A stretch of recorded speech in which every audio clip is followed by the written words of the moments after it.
नमस्कार बच्चों, मैं मोनिका सिंघल अपने YouTube channel smart learning with M Singhal पर आपका फिर से स्वागत करती हूँ। आज मैं आपके सामने कक्षा 9वीं की वर्कशीट नंबर 36 लेकर आई हूँ, जो कि 25 सितंबर की है, हिंदी की है और शिक्षा निदेशालय दिल्ली की वर्कशीट है ये। तो इस वर्कशीट में हम निबंध के बारे में जानेंगे कि निबंध क्या होता है।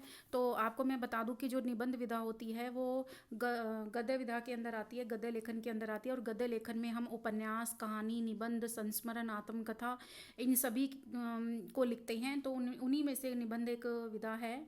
तो जो निबंध विधा है हिंदी में, वो भारतेंदु युग में उसका आगमन हुआ है निबंध विधा का। और जो डॉक्टर शिवदान सिंह चौहान है, ये आपको याद रखना है। डॉक्टर शिवदान सिंह चौहान, शिवदान सिंह चौहान। ये जो डॉक्टर शिवदान सिंह चौहान है, इन्होंने भारतेंदु को, जो भारतेंदु हरिश्चंद्र हैं, उनको हिंदी का प्रथम निबंधकार माना है। तो आपको ये जानना बहुत ज़रूरी था कि निबंध विधा कहाँ से आई है और निबंध विधा का आगमन कब से हुआ है। भारतेंदु युग से हुआ है और भारतेंदु युग में भारतेंदु हरिश्चंद्र निबंध के प्रथम निबंधकार माने जाते हैं। तो चलिए हम वर्कशीट को पढ़ना शुरू करते हैं। निबंध गद्य लेखन की एक विधा है। मतलब मैंने आपको बताया ना, गद्य लेखन में हम कहानी, उपन्यास, संस्मरण, आत्मकथा, जीवनी, रिपोर्टार्ज इन सभी को लेते हैं। तो उन्हीं में से निबंध भी एक विधा है। ठीक है। इसका मतलब होता है, शाब्दिक मतलब होता है वह लेख जिसमें अनेक मतों का संग्रह हो। मत यानी कि विचार। ठीक है। इसमें किसी विषय पर हम अपने विचारों को लिखित रूप में एक विशेष क्रम में मतलब उनका ऑर्डर, अपने विचारों का जो ऑर्डर है वो व्यक्त करते हैं। मतलब जो विचार हैं हमारे एक दूसरे से लिंक रखते हैं आपस में। जैसे पहले विचार का जो अर्थ है वही दूसरे विचार में उसकी झलक दिखाई देती है। इसका मतलब ये है, इसमें हमारे विचार बिखरे हुए न होकर संतुलित होने चाहिए। मतलब बिखरे हुए का मतलब भटकाव नहीं होना चाहिए हमारे विचारों में कि एक जगह तो हम स्वतंत्रता प्राप्ति की बात कर रहे हैं और एक बार हम खाने की बात कर रहे हैं। तो ऐसे नहीं होना चाहिए। जो भी हमारे विचार हैं वो सीक्वेंस में होने चाहिए और जो विचार हैं वो हमारे संतुलित होने चाहिए। ठीक है।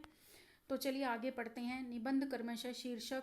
निबंध में क्या होता है? शीर्षक, यानी कि हमारा शीर्षक क्या है, हमारा इंट्रोडक्शन क्या है, हम उसमें क्या एक्सप्लेन कर रहे हैं, उसका निष्कर्ष क्या है, उसकी समरी क्या है, इन 4 अंगों में मुख्य रूप से लिखा जाता है। निबंध में प्रस्तुत विचारों के संदर्भ में, यानी कि विचारों के संदर्भ मतलब उसी की दिशा में, किसी कहानी का अंश भी ले सकते हैं। अंश का मतलब हिस्सा, किसी कहानी का हम हिस्सा भी बता सकते हैं, कोई घटना बता सकते हैं, या किसी कविता की पंक्ति को भी उदाहरण के रूप में शामिल कर सकते हैं। तो यहाँ पे आपको कुछ संकेत दिए गए हैं, आप देख सकते हो। ये कुछ संकेत आपको दिए गए हैं, इन संकेतों का आपने प्रयोग करना है और इन संकेतों के प्रयोग के आधार पर आपको निबंध का शीर्षक पहचानना है। और इन संकेतों को वाक्यों में प्रयोग करके आपने क्या करना है, ऊपर बताए गए क्रम को ध्यान में रखते हुए। हमारा कौन सा क्रम है? जैसे निबंध के ये क्रम है, पहले आपका शीर्षक आना चाहिए, निबंध का शीर्षक यानी कि टॉपिक, फिर उसमें इंट्रोडक्शन आना चाहिए यानी कि प्रस्तावना, भूमिका, फिर उसकी एक्सप्लेन और फिर अंत में उसकी समरी। ठीक है। तो ये 4 जो हमारे क्रम है उनका आपने ध्यान रखना है।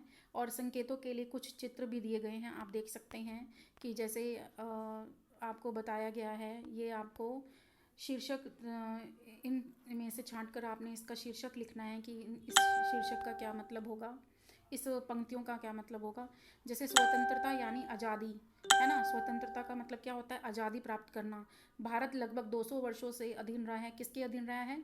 अंग्रेजों के अधीन रहा है। देश गुलामी से आज़ाद हुआ 200 वर्षों के बाद। बहादुर लोग देश के लिए अपना जीवन समर्पित कर दिया और देश को स्वतंत्र कराने के लिए अंतहीन बलिदान दिए। मतलब जो बहादुर लोग हैं देश के लिए उन्होंने अपना जीवन न्यौछावर कर दिया, अपने आप को न्यौछावर कर दिया। और हमारा जो देश है वो 200 वर्षों तक गुलामी की जंजीरों में जकड़ा रहा और 200 वर्षों के बाद भारत को गुलामी की जंजीरों से मुक्ति मिली। तो इसका आप शीर्षक देख सकते हैं। तो इसका शीर्षक क्या होगा कि जो देश के लिए जिन्होंने बलिदान दिया उनको हम याद कर रहे हैं। ठीक है। तो यहाँ पे आप लिख सकते हो देश प्रेम और बलिदान, ये इसका शीर्षक हो सकता है, देश प्रेम और बलिदान।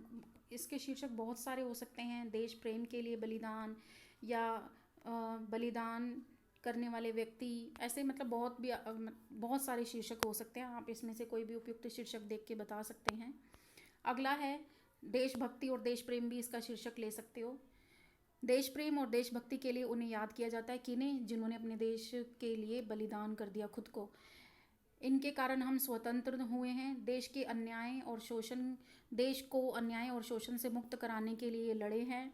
और इन्होंने क्या किया है? लोगों की सुरक्षा के लिए तत्पर रहे हैं। मतलब देश को आज़ाद कराने के लिए, देश की सुरक्षा के लिए ये जो हमारे बलिदान करने वाले व्यक्ति हैं वो हमेशा तत्पर रहे हैं, हर परिस्थिति से गुजरे हैं, हर यातनाएं सही हैं, यानी कि जेल में भी गए हैं, जन जन को प्रेरित किया, यानी कि आम लोगों को प्रेरित किया है। स्वतंत्रता आंदोलन का नेतृत्व भी किया है, जैसे महात्मा गांधी हैं या भगत सिंह हैं, तो इन्होंने क्या किया? स्वतंत्रता आंदोलन का नेतृत्व भी किया है। मौलिक अधिकारों के प्रति जागरूक भी किया है लोगों को। मौलिक अधिकार यानी कि समानता का अधिकार, है ना, और सबको एक साथ जीने का अधिकार, इस तरह से ये हमारे मौलिक अधिकार हैं। सबको पढ़ने का अधिकार, तो इनके प्रति भी लोगों को जागरूक किया है। इनकी अंतहीन सूची है, जिनमें से कुछ प्रसिद्ध हैं। मतलब अंतहीन सूची मतलब जो देश के लिए कुर्बान हो गए, उनकी सूची बहुत ज़्यादा है, लेकिन यहाँ पे कुछ ही उदाहरण दिए गए हैं। रानी लक्ष्मीबाई, महात्मा गांधी, भगत सिंह, उधम सिंह, राजगुरु, सुभाष चंद्र बोस, चंद्रशेखर, सुखदेव, सरोजनी नायडू। तो ये जो हैं कुछ नाम दिए गए हैं, लेकिन इनके अलावा भी हमारे देश को आज़ाद कराने के लिए बहुत सारे अज्ञात व्यक्ति भी हैं।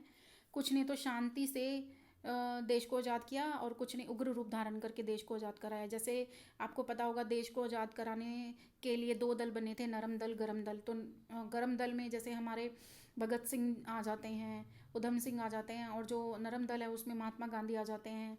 तो इस तरह से हमारे देश को आज़ाद कराने के लिए आप देख सकते हैं, जैसे भगत सिंह है, भगत सिंह की पिक्चर बनी हुई है, ये रानी लक्ष्मीबाई की पिक्चर, ये महात्मा गांधी की है, ये चंद्रशेखर आज़ाद की है, ये नेताजी सुभाष चंद्र बोस की है। तो इस तरह से आप देख सकते हैं कि हम, ये सरोजनी नायडू, तो इस तरह से हम देख सकते हैं कि हमारे देश को आज़ाद कराने के लिए बहुत लोगों ने बलिदान दिया।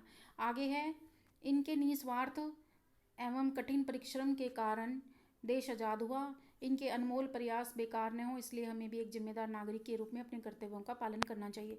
तो हम इसमें अपना शीर्षक कुछ भी ले सकते हैं कि बलिदान और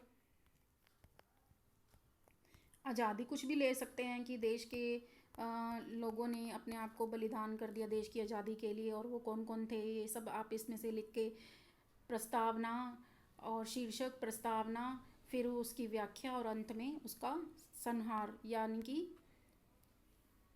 निष्कर्ष, ये लिखना है आपको इन पंक्तियों में। और इन पंक्तियों में लिखकर आप जल्दी से अपनी क्लास टीचर से और जो भी आपकी हिंदी की टीचर है उनसे चेक कराइए। तब तक के लिए आप मेरे चैनल को लाइक, सब्सक्राइब और शेयर करना ना भूलें। Till then, stay healthy, stay fit, खुश रहो, स्वस्थ रहो, एंड थैंक यू।